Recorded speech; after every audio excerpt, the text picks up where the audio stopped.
You ask Tiger to solve. This deals with linear equations with one unknown. The final result is p equals -13. Let's solve it step by step. Swap sides. Group all constants on the right side of the equation.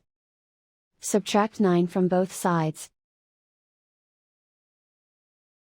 Group like terms.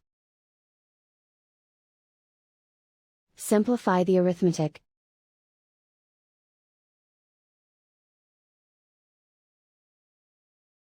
Isolate the p. Divide both sides by -7.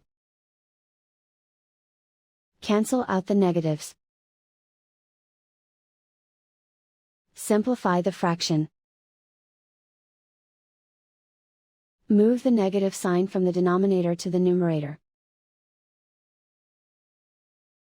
Find the greatest common factor of the numerator and denominator. Factor out and cancel the greatest common factor. And so the final result is p equals -13.